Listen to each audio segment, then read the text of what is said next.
Hello everyone, I hope you're having a wonderful day. Today, we're gonna step into the first fragile dawn of the new year, when a late cycle, an old heartbreak, and one tiny test leave Jack and Tu Tien sitting side by side, waiting for an answer that could change their whole future. If you enjoy the story, don't forget to subscribe so you won't miss the next videos. The first light of the new year arrived quietly, slipping through dew-heavy leaves and laying a thin golden veil across the farm. The morning was still half asleep. Chickens had only just begun to stir, and the fields beyond the porch stretched out in a silence so complete it felt sacred. Tu Tien stood on the weathered wooden porch with a thin sweater wrapped around her shoulders, one hand resting lightly on the railing, her eyes fixed on the green distance ahead. The breeze carried the smell of damp soil and fresh grass, cool enough to wake every sense. She breathed it in slowly, trying to steady the strange current running through her chest. Her other hand drifted unconsciously to her abdomen beneath the soft fabric of her sweater. Her cycle was late, not just by a day, several days now. The thought didn't hit all at once. It arrived gently, like something whispered by the wind, soft, almost shy, and yet impossible to ignore once it had formed. Her heart began to beat faster, too fast for such a still morning, too fast for a thought she did not yet dare trust. Almost immediately, old fear rose with it. Memory had a cruel way of moving faster than hope. The long nights after the loss came back in fragments, the darkness of the room, the muffled sound of her own crying, Jack holding her so tightly she could feel his heartbeat pounding against her cheek as if he were trying to keep both of them from breaking apart. He had never blamed her, never once let grief turn into distance. If anything, the pain had pulled them closer, but that closeness had come at a cost, and her body still remembered it. That was what made this morning so dangerous, because under the fear, something else had begun to stir. Small, bright, terrifying. Maybe, just maybe the new year had brought them back the thing they had lost. Tu Tien closed her eyes and drew in another breath, slower this time. She no longer knew how to hope loudly.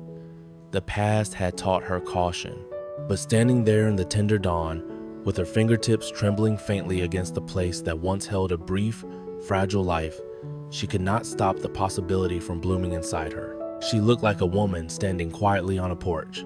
Inside, she felt like an early blossom quivering in uncertain wind. The farm around her remained peaceful. Ducks shifted in their pen. Somewhere near the back fence, a rooster gave a rough, impatient cry. But inside Tu Tien, a storm was gathering, longing, fear, memory, tenderness, all of it twisting together until she could no longer tell which feeling was strongest. The sun climbed higher, slowly brushing the fences, the fruit trees, the low sheds where the animals began to wake. Morning widened over the land in soft layers. Tu Tien remained where she was, and the memories came in fuller waves now. She remembered the first time, the test in her shaking hand, Jack reading the instructions 3 times because he was too nervous to believe what he was seeing, the look on his face when hope first lit up inside him, the way they had spoken in whispers after that, as if joy was something fragile they might scare away by naming too boldly. She remembered the dream of it, tiny clothes, careful plans, a future that seemed to unfold almost too beautifully. And then she remembered the silence that came after, the shock, the grief, the horrible emptiness of returning home without the life they had already begun to love. The miscarriage had changed both of them in ways other people could not see. It had made them gentler with each other, but also more careful with happiness. It had taught them that longing could survive anything, but hope had to learn how to walk again after being broken. Yet from those ashes, their love had not thinned, it had deepened. Jack had become her anchor in the truest sense, not dramatic, not loud, just unwavering. He had stayed beside her through every quiet collapse. He had never rushed her healing, never demanded that she move on. Instead, he had carried grief with her until it became something they could survive without drowning in. Now, beneath the tender light of the first morning of the year, she felt the shift inside herself more clearly. The pain had not disappeared. It still lived in her, like a scar under skin sensitive. Real, impossible to deny. But for the first time in a long while, it was not the center of everything. A new space had opened up around it, a place where hope might sit without being immediately crushed. Tu Tien gave the faintest smile, bittersweet, fragile, real. The farm seemed to answer her with stillness. Life goes on, the fields seemed to say. After long winters, spring still comes. Her hand stayed where it was, not demanding certainty, not asking her body for proof yet, just resting there, acknowledging that somewhere inside her, the courage to believe had not died after all. The day moved on, and the farm slipped into its familiar rhythm. Tu Tien watered the flowers near the porch, chopped vegetables for lunch, shook out blankets, and straightened the small living room. Her body moved through each task almost automatically, but her mind no longer belonged to routine. The question kept returning. Could it be real? Could that miracle be coming back? Each time she tried to push it away, it returned sharper, more insistent, like a small flame refusing to go out no matter how often she cupped her hand over it. She was afraid of hoping too soon, afraid of being wrong, afraid that if she let herself imagine it, the loss would somehow come for her twice. But another part of her ached just as strongly to believe, even for a moment, to hold the possibility and not immediately flinch, to let herself stand on the edge of joy again, even if there was no guarantee. By afternoon, the sunlight had shifted lower, and the shadows of the trees stretched long over the yard. Tu Tien paused in the garden with the watering can in her hand, staring without seeing at the rows of soil in front of her. Her mind had already gone ahead to evening. Jack would be home soon. Would he notice the difference in her today? He always noticed the smallest things: when her smile was forced, when her hands were colder than usual, when she had been quiet for too long. He noticed without demanding. That was part of what made her love him so deeply. He never forced truth out of her. He simply made room for it to arrive. The thought of telling him made her pulse jump. Warmth spread through her chest, tangled immediately with anxiety. She imagined the words leaving her mouth and the look that might cross his face. Hope, caution, joy he would try to hold back, fear he would try not to show.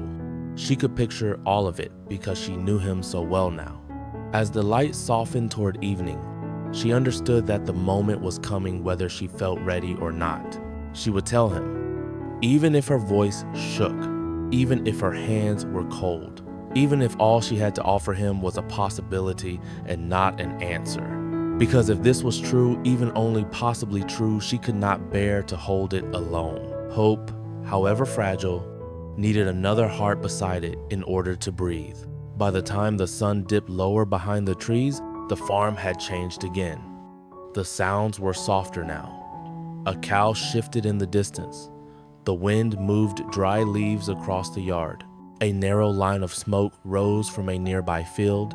Tu Tien stood on the porch once more, not as she had that morning, uncertain, suspended but steadier now, though no less vulnerable. The day had not brought certainty. It had brought courage. And sometimes, after grief, courage was the first miracle. When she finally heard Jack's footsteps coming up the path, her heart began to pound so hard she had to press her hand flat against her chest. He came into view with the last light behind him, shoulders dusted from the day's work, sleeves rolled up, boots marked by the field. To anyone else, it might have looked like an ordinary homecoming. To Tu Tien, it felt like the moment the whole day had been leaning toward.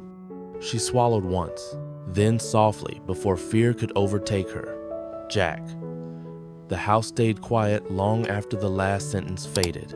Outside, the orchard breathed in its slow nighttime rhythm, branches moving softly whenever the wind slipped through.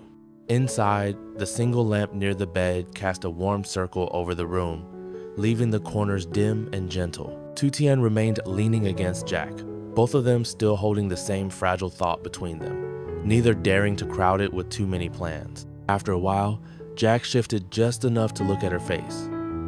"Do you want me to buy a test tomorrow?" he asked. Tu Tien was silent for a second. The question was simple, practical, obvious, and still it made her pulse jump. "Yes," she said at last, "but not too early in the morning. I need a little time to breathe first." Jack smiled softly. "Then not too early." She gave a faint laugh. "You make it sound like we're planning some dangerous mission." "We are," he said, a very emotional one. That made her laugh for real, and the sound lightened the room. Jack kissed her temple, then rested his chin lightly against her hair again. He wanted to say more, but something told him not to. Hope did not need speeches tonight. It needed room. Eventually, they rose and got ready for bed with the quiet ease of people who knew each other's patterns by heart. Tu Tien folded the shawl from the chair. Jack checked the window latch, then opened it again halfway because she liked the night air. She turned down the blanket, he turned off the brighter light, and left only the small bedside lamp on. When they finally laid down, they faced each other. For a few moments, neither of them moved. They simply looked as if both were memorizing the same truth from different sides. Whatever tomorrow brought, this was real. This closeness, this tenderness, this patient love that had learned how to survive disappointment without becoming afraid of joy. Jack reached out and brushed his fingers gently over her cheek. "Try to sleep," he whispered. "You too."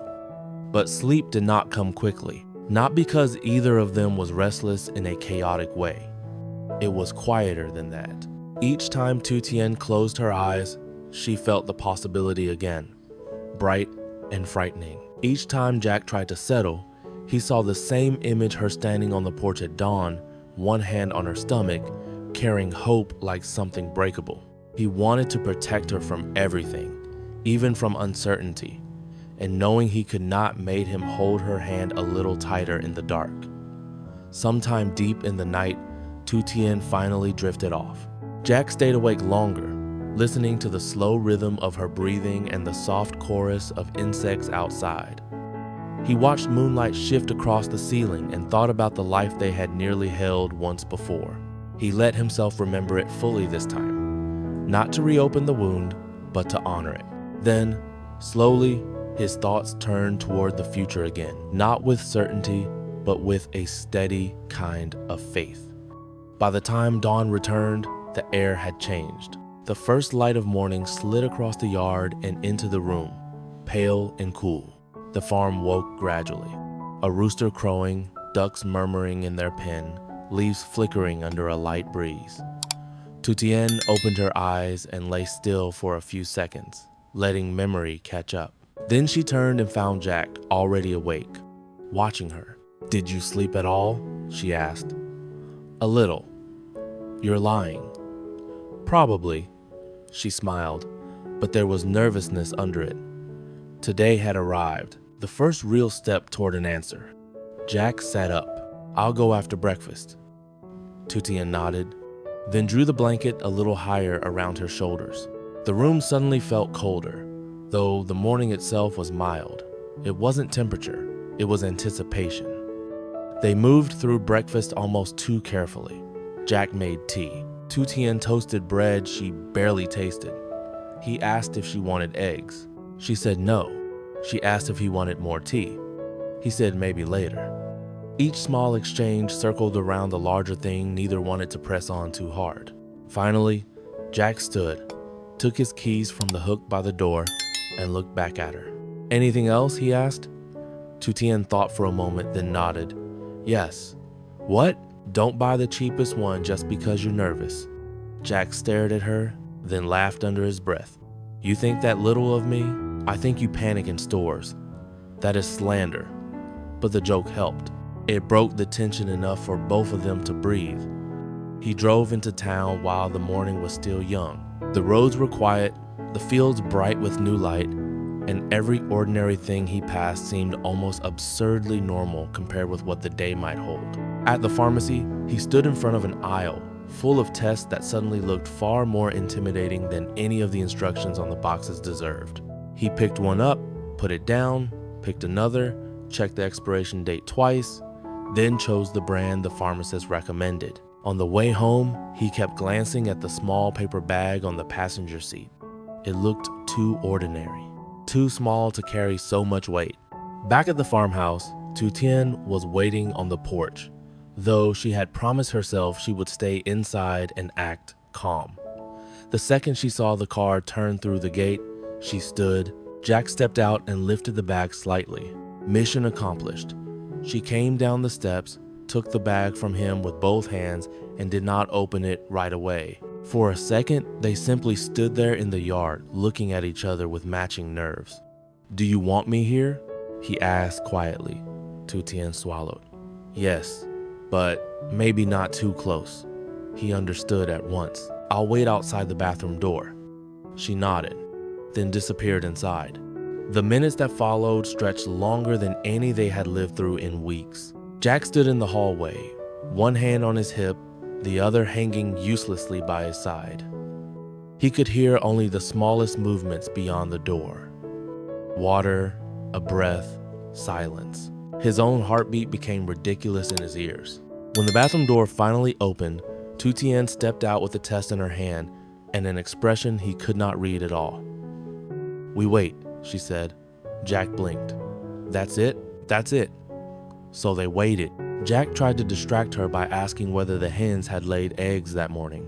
Tu Tien answered, then forgot what she had said halfway through the sentence. He asked if the bean vines needed tying. She said yes, maybe tomorrow, then laughed, because tomorrow suddenly sounded like a country they had not reached yet. The test lay there between them, silent and merciless in its smallness. Jack stood once, sat again, then stood a second time, just to pour water they did not drink. Tu Tien watched the weak breeze moving the curtain and counted breaths the way she once had in hospital waiting rooms. Somewhere near the porch, a chicken flapped noisily and settled. The ordinary sound almost made her cry. It was unbearable how normal the world remained while her heart felt poised over an invisible edge. Jack squeezed her hand once, hard enough to call her back. "Whatever it says," he murmured, "we stay on the same side together." They sat side by side on the edge of the bed with the test placed face up on the small table in front of them, both pretending not to stare at it and failing completely. The room felt fuller than usual, as if every object in it had leaned in to witness what would happen next. Neither of them spoke much. When they did, it was nonsense. Fragments, anything to keep from drowning in the silence. Then Tu Tien reached for his hand. Jack turned his palm up and threaded his fingers through hers at once. "Whatever this is," he thought, "we face it together." And in that quiet room, with the farm carrying on outside in sunlight and birdsong, the two of them sat suspended between memory and possibility, waiting for a tiny answer that seemed large enough to rearrange the whole shape of their lives.